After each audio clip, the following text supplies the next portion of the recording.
Everyone. Hi, everyone. Good afternoon. Thank you for being here with us today, especially during summertime in Chile. We really appreciate your time. My name is Gabrielle Trasati. I'm the International Outreach Coordinator for the Luksic Foundation. Today, we're joined by Ali Speed, the admissions counselor at the School of Professional Studies from Columbia University. We're really excited for this special session today on how to apply to master's programs in general. The purpose of today's event is to really navigate you through that process of what generally application processes look like, how to go about selecting programs, what information do you need, who do you need to ask for recommendation letters, details like that. So we really hope with Ali's expert advice, that process will become a lot easier. We will make sure to send you guys a recording of this event afterwards, and also make it available on our YouTube channel. So I have that scanned here. Again, this will be sent via email and also made available on our YouTube channel. So I'm going to start today's event just kicking off with a brief introduction about the Luksic Foundation, then I'll hand it over to Ali. And at the very end, we will have a section for a Q&A. So feel free to enter any questions you have whilst Ali is speaking. Put those in the Q&A box and we will get to those briefly. So I'll go ahead and get us started. At the Luksic Foundation, what we do is we design, develop, and implement programs across the 5 areas you see here on the screen. And so besides international education, which is what we'll be focusing on today, we also do have programs in education, for example, in which we collaborate with vocational and technical institutions to support students in their academic and professional growth. Under entrepreneurship, we offer programs that provide training, mentorship, funding, for example, for local entrepreneurs here in Chile. In sports, we run field hockey and soccer school for children, in which we focus on social and emotional development there. And then in additional support, this includes emergency funding for when crises such as natural disasters, wildfires, for example, happen. And so what does our history look like? This actually goes back to the early 2000s, over 20 years ago. And since then, we've been able to implement over 30 different types of programs across 7 countries in collaboration with over 18 institutions, of course, one of those being Columbia University, one of our longstanding partners. And then back in 2019, that is when we decided to form the Luksic Scholars community. So we realized there are over 2,200 Luksic scholars who've participated in a program supported by the foundation before. How can we continue providing this support to them? So if you are selected to be a Luksic scholar, you will be invited to form this community. We host events. We want to get to know you. We'll invite you here to the office, for example. We have annual funds and whatnot. And actually, I did just want to mention in terms of our partnership with Columbia University, they've been wonderful. They have come and visit us here in Chile. In the top left photo, you'll see some of the alumni who've passed through a program at Columbia University. They are really keen to receive applications from Chilean candidates. So what do our international programs look like? In general, we have 3 types. So the first, which we'll be touching upon today, master scholarships. These are full scholarships, so tuition, living stipend, arrival costs such as accommodation deposits, flights, for example. We really want you to feel comfortable arriving to the destination and really not needing to work, for example, while studying. We also do have research opportunities for academics in the form of fellowships and as well as a doctorate in political science at MIT.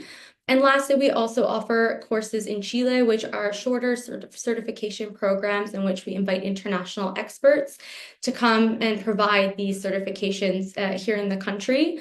And as mentioned before, anyone who participates in these programs are then invited to join the Luksic Scholars community. And so this is just a quick screenshot or snapshot for you guys in terms of where the Luksic scholarships are located around the world. Of course, we do want to highlight the partnership with Columbia University. We have a wonderful master's there, Science and Sustainability Management. a year-and-a-half program with the School of Professional Studies. And then there are also other scholarships from London and Oxford, MIT in 2 weeks, go to Beijing, China, Paris, France, for example.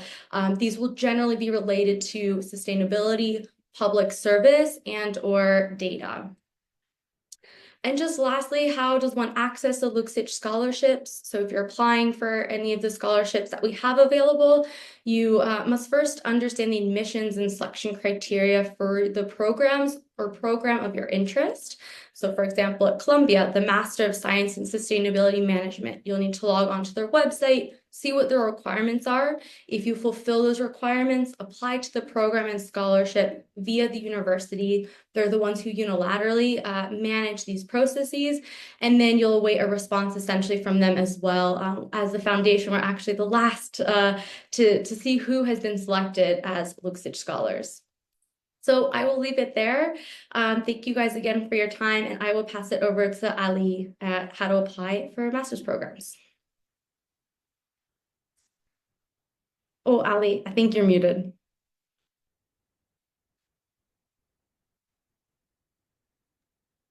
Thank you so much, Gabrielle. Can you hear me now? Yes, I'm seeing your email screen. Oh no.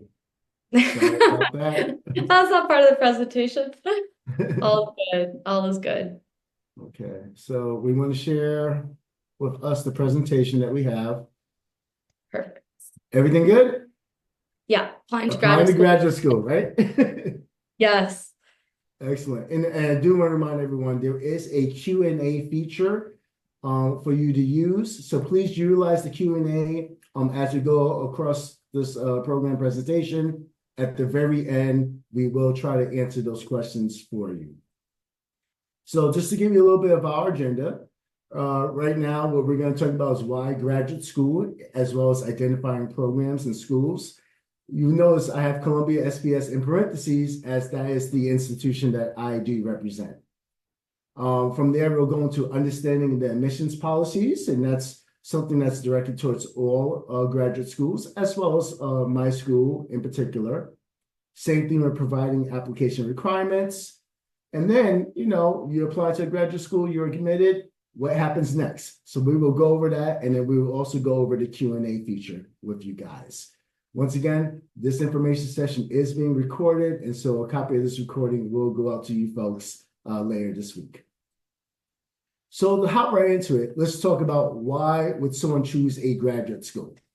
So one of the things I always talk about with prospective students is that it needs to have a purpose, okay? Are you going to graduate school to advance your career? Are you looking to make a career change, which happens often at times? Is it for your own professional or personal development? Or maybe it's because it's an obligation that you may have had already. You already started a degree program. And these are all very valid things that may come up. I could talk about my own experience, for example, in terms of me completing the degree. It really was a promise I made to family members, say, hey, I will get this graduate degree. So it was personal for me. And it did also help me in my career advancement as well. In terms of choosing graduate school and the application process, first and foremost, you want to explore a school's website, right?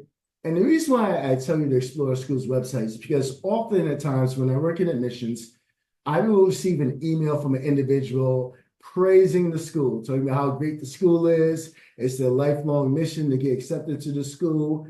And then they'll mention a program that we do not actually offer.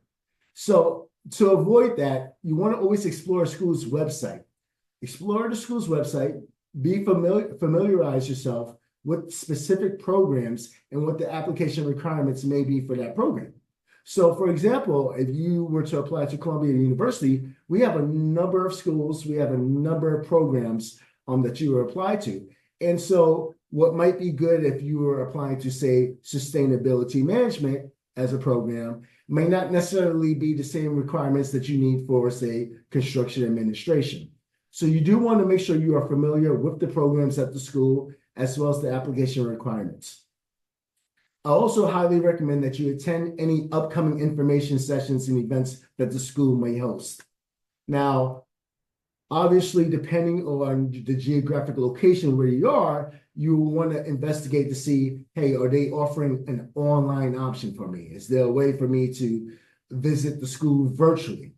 If it's one of those situations where, you know what, I'm going to visit this particular state, I'm going to be in this country during this time, is it possible for me to explore the campus as well as talk to someone from the program there? So you definitely want to make sure that you are reaching out to that school and you're familiar with the program.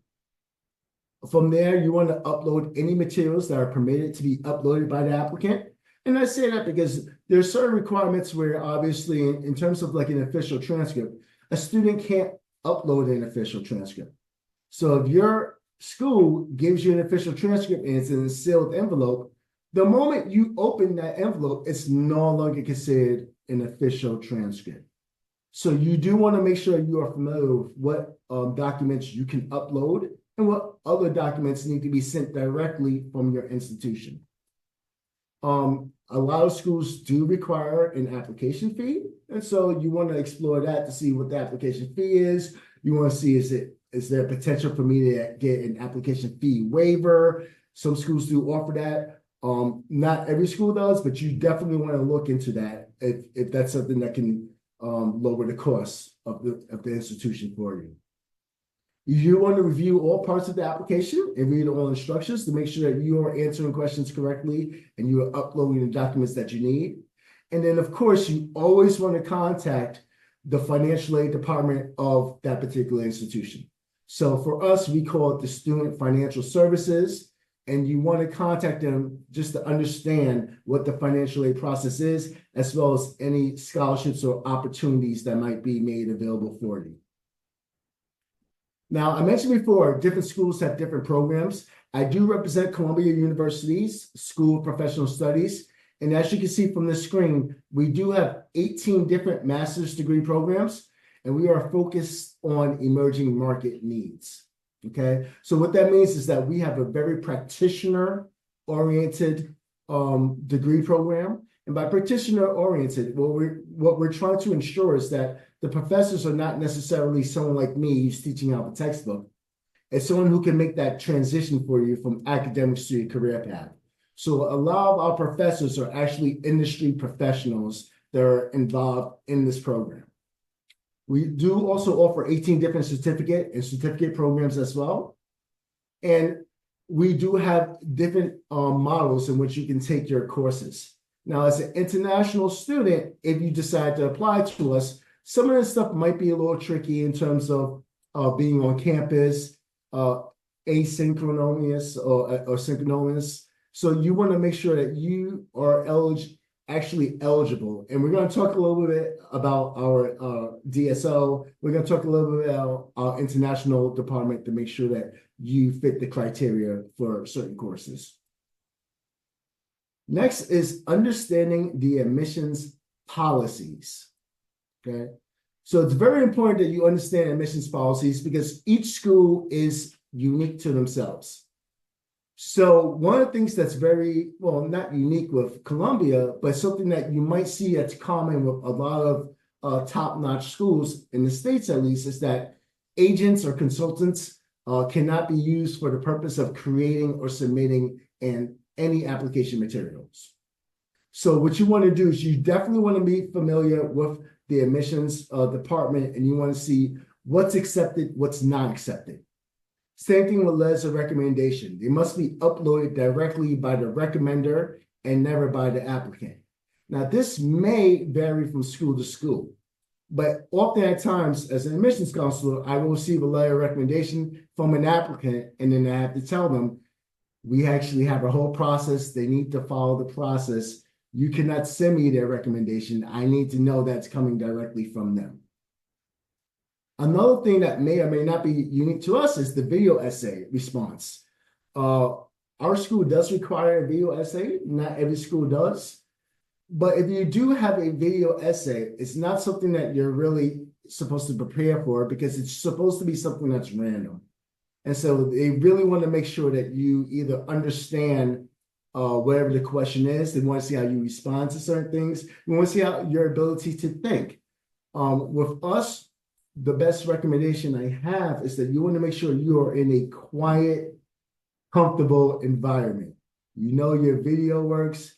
You also know that your video works. You also know that your microphone works as well, and that no one's going to interrupt you while you're doing the actual video essay. Now, in terms of providing application requirements, this also goes back to you doing your research with the institution that you're interested in, the program that you're interested in, and getting in contact with the admissions committee as well as the admissions department. So when it comes to transcripts and transcript evaluations, most schools in the United States will require you to have your transcript evaluated by an outside agency. Some schools may do the evaluation internally, and so it's important, and it always comes back to you as an applicant to check with each school to see which evaluation agency they use. So a lot of schools, they will accept multiple evaluation agencies. The three that you see on the screen right now are the three agencies that are most popular, I would say, within the United States. So if you're applying to a school in the United States, these three evaluation agencies are the most trusted and most used ones. For Columbia University's SPS, which is our School of Professional Studies, we only accept WES, which is the World Education Services. So again, you want to make sure before you do any investment in terms of contacting an evaluation agency, you want to make sure that that evaluation agency is accepted by the institution that you are applying to. So again, if it's a Columbia University, you're looking at SBS, you're looking at the World Education Services, which is WES. But if you were to apply to another school, they may accept SpanTran, they may accept educational credential evaluators. So it's always up to you to do that bit of research to see what evaluation agency is accepted by the institution that you are applying to. In terms of transcripts, here at Columbia University, and other schools will have other policies as well, but with us, as I mentioned before, we do require a World Education Services, which is a WES course-by-course evaluation. We do make certain adjustments if an individual received less than 30 credits when they complete the post-secondary institution outside of the United States. But we do require a WES for the transcripts that do come outside. So if you received your bachelor's degree in Chile, for example, we would require that WES evaluation.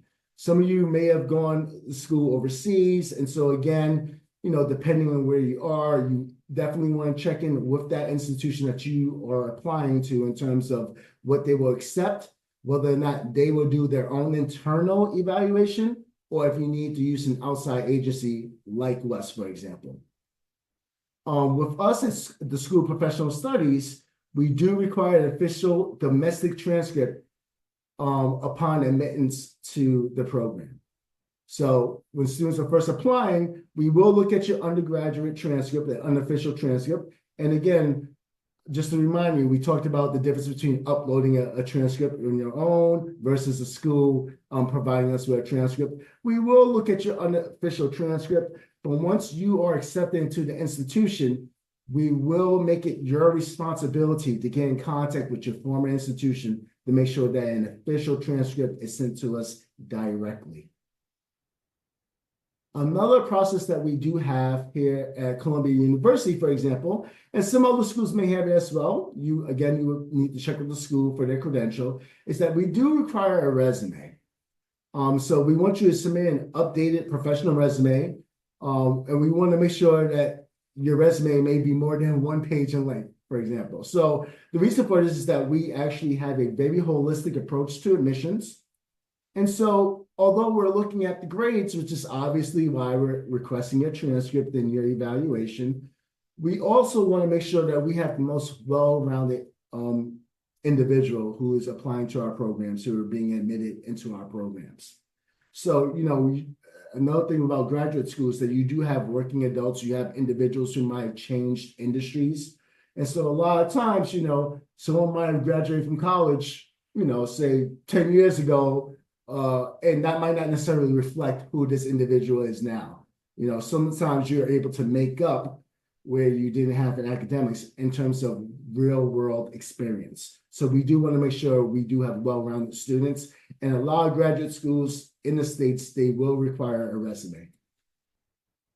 In terms of letters of recommendation, this is also something that's very common with the graduate schools here in the States. For SBS, we do require only 2 letters of recommendation. Now, again, that's what SBS. There are some institutions that might require 3. There's some that might require 1, but with us, we only require 2. And in terms of the letters of recommendation, we do look to have at least someone from academics if you graduated less than 2 years ago. If you graduated over 2 years ago, we will accept 2 professional references, but it was under 2 years, we do require at least one of those references to come from someone from academia. And it's always important that you do contact the school. You want to contact the admissions committee as well as the department to figure out what is acceptable as an academic reference. Just because someone might be a dean doesn't necessarily mean that they're the most appropriate person to give you the recommendation. You want to definitely check in with that school to see what do they mean by an academic reference.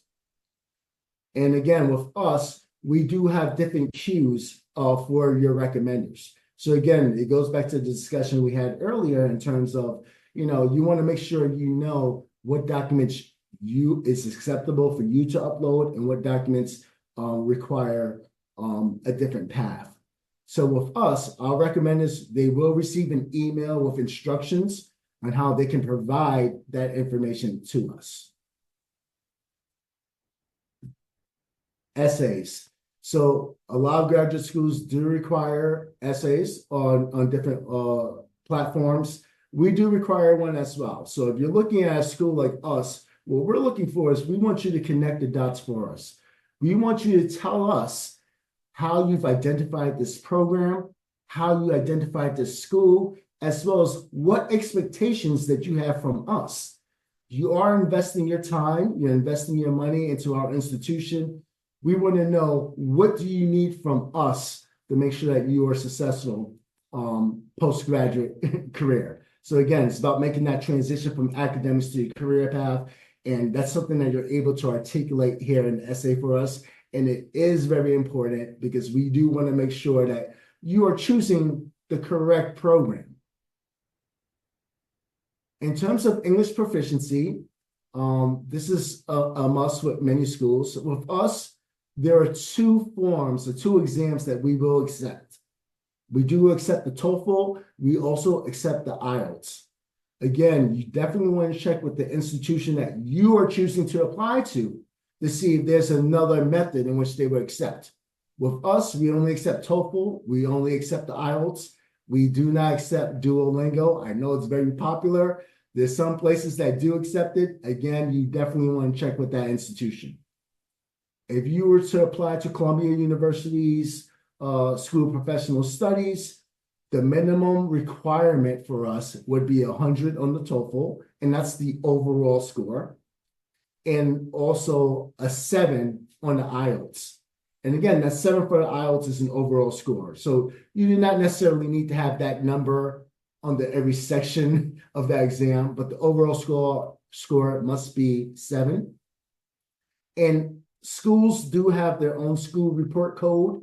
The report code that you have for us, SBS School of Professional Studies, is 2594. Okay, so that is the report that we do have. In terms of the test scores, again, it goes back to when we talked about identifying your program in your school.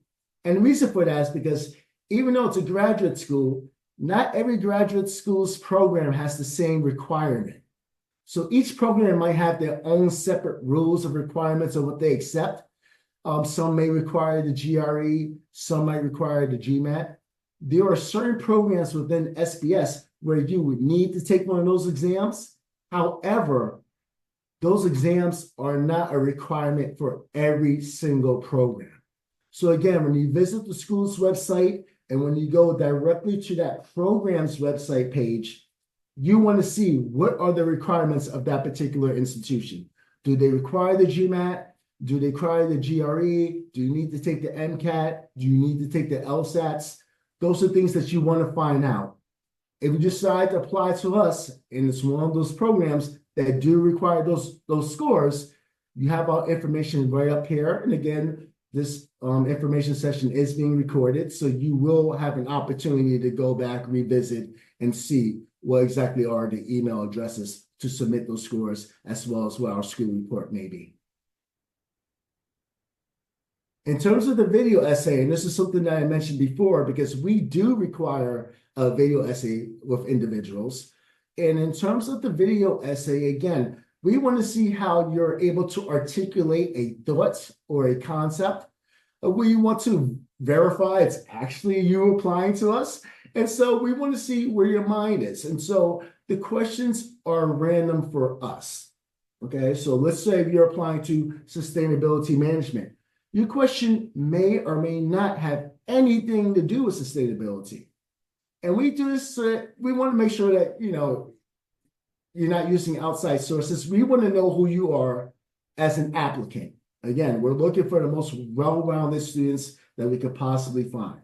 So the question may be random. In terms of certain questions I've seen in the past, it might be something like, if you could live in another country, what country would that be? Or it may be something simple as, do you recall your first day of school when you were a child? Or it could be something like, where's your favorite food and why? So it's always something random. It doesn't necessarily have to be about the program. And so as you can see from here, we will give you a prompt. It'll give you an opportunity to gather your thoughts. And then once you have your thoughts gathered, then you would actually partake in that video essay.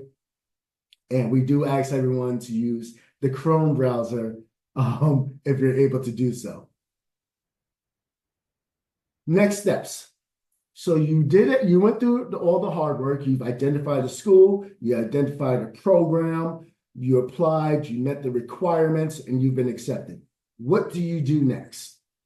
So with schools, they will send you out an offer letter. You definitely want to respond to the offer letter, and you want to abide by whatever concepts or rules that they may have in place for you. Here at Columbia University, you will receive an email with your Columbia University ID as well as next steps. And you would have 7 to 10 days after submitting your deposit to actually receive these things. So they'll give you instructions on how to activate your University Network ID. Again, if you have questions, you will be able to reach out to that department, whether it's the program directly or your admissions counselor who you may have worked with, and we will help you navigate that process. The next big thing, especially if you're coming from overseas, is applying for your I-20. And our next slides will go over the I-20 process for you. For the most part, the I-20 is pretty simple amongst all of the schools. However, there might be certain requirements that school might actually do as an extra step for their DSO. So let's connect and let's talk a little bit about our International Students and Scholars Office, because this is a benefit that we do offer to all of our international students. As you can see, there are codes here for you to scan. So if you're able to scan them right now, I would recommend you do so. The first one is getting started, and it's about applying for your I-20. It will actually identify what you need for I-20 and also what an I-20 gives you access to and what you're entitled to with the I-20. It'll also talk about applying for your transfer, I-20. You might be on, say, a visitor's visa, and now you want to have a student visa. You might be on a work visa, and now you need a student visa. So if you scan this code right here, it will tell you everything that you need to do. It will identify the different visa types and what is acceptable for obtain each visa, as well as what rights those visas give you here in the States. I also have something called the admitted student questions, which I have a little code here for you as well, because some of the things that students often ask me about are CPT and OPT. Will they be eligible to do a CPT while program? Will they be eligible to do OPT while program? So this defines it. If you scan this code right there, it will define it for you, as well as give you information on what you need to do if you have a dependent or a spouse. So sometimes for international students, parents might want to bring their child over. So, what's the process for that? What documents do you need for that? You may want to bring a spouse over. What will be the process for something like that as well? So if you scan these two QR codes, it will bring you information. If you're unable to scan it for whatever reason, we do also have our international students at Columbia University email address, and we'll talk a little bit more about our international community as well moving forward.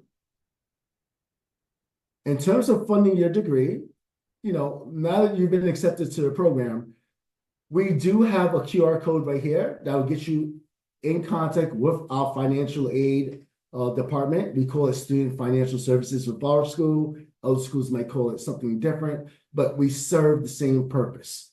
And that's for students to apply for federal aid. And we notice there's another QR code on my right, and it deals specifically for loans for international students. So although this is going to take you to our website, there are additional resources that are made available for you where it's not just Columbia University. If you say you wanted to go to University Y, they'll have information on financial aid and opportunities and scholarships that might be made available for you if you decide to go that particular route. Obviously, we hope to see you all here with SPS, but again, these are important resources that you want to look into. So, you want to have a plan, as we talked about in the very beginning. You want to know what type of program, if that program is located at that institution that you're applying to. You want to know, if this is the type of environment that you want to be in. You want to know what resources are made available for you as a student. Again, if you would apply to us and you are accepted, we do have different deposit deadlines, and this is very important. Although this deals particularly with us here at Columbia University, at other institutions as well, they may also require a deposit for you.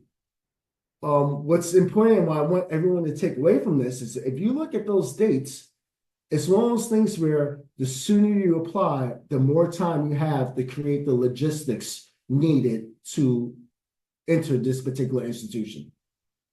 So as you can see, everyone who applied and was admitted from February 1st to February 28th, they have a full month. They have till March 30th. But if you look close to the deadlines that we have, if someone was admitted on or after May 2nd, they don't have as much time. So I do highly recommend that students apply sooner rather than later. One, you want to make sure you're not missing any, say, scholarship deadlines that might be associated with your program or the institution. And two, you want to make sure that you are able to work out the logistics, whether it's with your family, whether it's with your career, your job, to make sure that you can actually start the program that you apply to when you want to start with us. In terms of information sessions that we will continue to do with the Luksic Foundation, as you can see, our very next information session, which is dedicated to the foundation, the scholarship, as well as the program, will be on Wednesday, March 12th at 11 a.m. Eastern Standard Time, which I believe will be 12 p.m. For you folks. I believe it's after daylight savings, so I believe that will be the time frame for you folks. And you can see the description here. So we talk about our alignment and partnership with sustainability management as one of our programs, and what the mission of Luksic is. Again, this is being recorded, so you will have the ability to see this address in terms of getting registered for this particular program and information session. And with that said, I would like to also make sure that everyone is aware, if you have any questions about anything that you've seen right here, about our programs or what the policies are. If you have general questions about the admissions process, you can contact inquire@sps.columbia.edu. If you have questions about any application that you might have submitted and the materials, we have apply at sbs.columbia.edu. And again, our website would be sbs.columbia.edu. I will bring it back here if need be, but first at this time, if there are any questions or comments, feel free to let us know right now. Again, there is a Q&A portion of this, and I will allow Gabrielle or Amanda, if you want to take a look at the Q&A, read any questions out loud, and let me know if there's anything that I can answer or is it something that might be more with the Luksic Foundation. Perfect. Thanks, Ellie. And guys, we do have Amanda Carlson, Associate Dean of Admissions from the School of Professional Studies, on with us right now. So do feel free to ask any questions. We understand that applying to master's programs can be a significant step in one's career. Questioning, should I take this step? What are the next steps then? I know there was a lot of information, so if you need us to digest anything further, do feel free to ask those questions now, especially given that we have Ellie and Amanda on the line with us currently. Or perhaps, Ellie, your presentation was so concise and so relevant that there are no questions. So we'll just give it a minute or so. That is always the goal, but yes, let me just that there are no questions. Let me take a quick look. Well, I see we did actually have some questions, but they were answered. Thank you very much, Amanda, for answering those questions. So feel free, folks, ask any questions that you have right now. You do have Amanda Carlson, who is the dean at our institution. You have myself as an admissions counselor. And also something I'm not sure, I do see something coming in the chat. Okay, so someone did ask a question in the chat, so I'll answer it here. But again, for anyone who has any questions, please use the Q&A.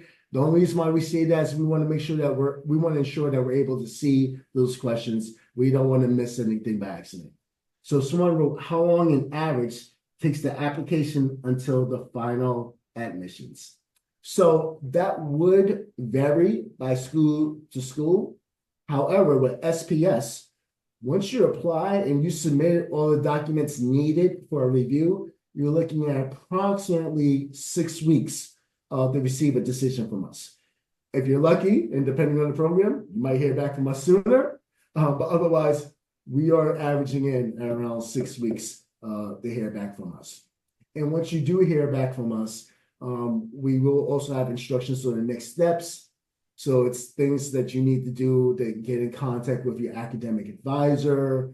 It's things in terms of upcoming events that we might host on campus, both virtually as well as live on campus as well. So you definitely want to check out your emails once you receive the acceptance. Yeah, and Ali, I want to just add on a little bit here, so because I know we're talking in general about just application processes, just kind of generally. So important that you do your homework depending on the programs that you're looking at, because at Columbia we have something called rolling admissions, meaning that, and Ali may have covered this, we review the applications in the order in which they are submitted. So candidly, the earlier you apply, earlier in the process, the quicker the time frame will be that we'll be able to turn around a decision, because we won't have what's called a bottleneck of applications during, right around what a deadline may be. At other programs, you may encounter something called rounds, and rounds basically are such that, meaning that if you're applying, so if Gabrielle is applying on, so we tell her, gosh, if you get your application in by March 1st, you're going to get your decision by April 1st. I'm making up these dates. Or Ali, if you are applying in a second round, your application is due on May 1st, and you're going to get your decision on June 15th, whatever it may be. So make sure that you look very carefully at the different processes of each of the programs, because for some, it may be advantageous to apply a little bit earlier in the process, because if you also just kind of think about it logically, the earlier you apply, the more spaces there are available in the class. So again, I know we're talking generally, so make sure that you look at the different programs to which you're applying to figure out what the timing would be that's best for you. And it looks like did anything else come in? I know that we saw a question about is the GMAT or GRE mandatory for all programs? Again, for the SUMA program at Columbia, it's entirely optional. That's up to you. If you want to be able to put your best foot forward, by all means, go ahead and you're a great test taker. Do that, but not everybody is a great test taker. And so it's just one piece of the academic part of that holistic review that Ali mentioned. For other programs, it may be mandatory, but for ours, it's not. And I didn't think, was there anything else that we got in the chat that I just don't know if other people may have seen the answer to? I feel like there was one more. Amanda, and perhaps it could also be helpful to touch on sort of how long approximately does it take to prepare application materials and fully apply? Is that, yeah. Oh, that's a great question. So I think it also depends, and Ali, I don't want to step on your toes here because I know you've probably got a lot of thoughts on this. I will tell you, it's the most what you may think innocuous, like the simple parts of your application that take the longest. So getting a transcript, getting a West transcript, ask for it 6 months in advance if you possibly can. I know that may sound entirely ridiculous, but like, and maybe that's a gross exaggeration, but you want to spend as much time as possible checking off those little pieces that can cause a tremendous amount of stress as you're inching closer toward a deadline, but you're relying on someone else to be able to get something done for you. And remember that your priority may not be their priority. As much as we'd like to think, oh, well, of course my transcript is the most important thing. Or I asked Ali to write me a letter of recommendation. You know what? That letter of recommendation may not be as important to Ali as it is to me. So when you're asking your recommenders, give them at least a month in advance of notice and ask them. And you don't want to make it feel transactional to someone. Everybody wants to feel good and that they're valued and their time is valued and respected. So basically, hey, I'm thinking about applying to school. This is a type of program I'm thinking about applying to. What are your thoughts about that? Hey, I might need to get a letter of recommendation. Is this something you think about? Can we have a further conversation about it? So you don't want to make something feel transactional for your recommender because you're asking them for something. So you want to make sure that they have ample time and don't feel rushed. If I had to say, how long would it take to think about really applying? Probably 2 to 3 months when you're not going to feel rushed because there are a lot of little things that need to be checked off. And some do take longer. Some items take longer than others, especially those transcripts, because again, that's also out of your hands, as are the letters of recommendation. Ali, what do you think? I agree. I would also state that you're looking for progress. You're not necessarily looking for perfection. So a lot of times students might wait until they have all their documents to apply to the school. You don't have to wait for all those things because you're going to receive documents at different times. You know, you can't, what's not in your control is how long it's going to take Wes to give you a transcript evaluation. What's not necessarily in your control is how long it will take for your recommenders to successfully send out your recommendation letter. But what is in your control is, you know, doing your essay, your video essay, submitting your resume, submitting the actual application itself. So there's certain things that are in your control, that are in your controllables, and we will acknowledge that. We see that, you know, you've actually attended an information session. We see that you've tried to visit the school or tried to find a way to, whether it's virtually or coming live on campus. We can see all these things. We want to make sure our students are engaged and that this is something that they will be able to follow through with. So we want to make sure that you have everything that you need, again, for the logistics to start school with us when you apply. So, you know, regardless of whether or not you have every document, start applying. As things start trickling in, things will start being submitted, and we will make sure that we are able to review your application. Right. And the other thing just one more thing that I want to mention as it pertains to the Luksic scholarship too is remember, I know I might be making people a little anxious with my, oh, you need to take a few months to be able to do this.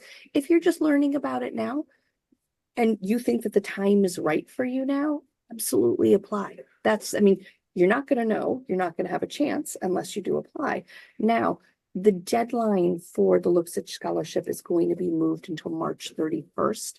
We want to be sure again that we are giving people ample time to get those applications in and submit something that's, thoughtful and well produced and all of that.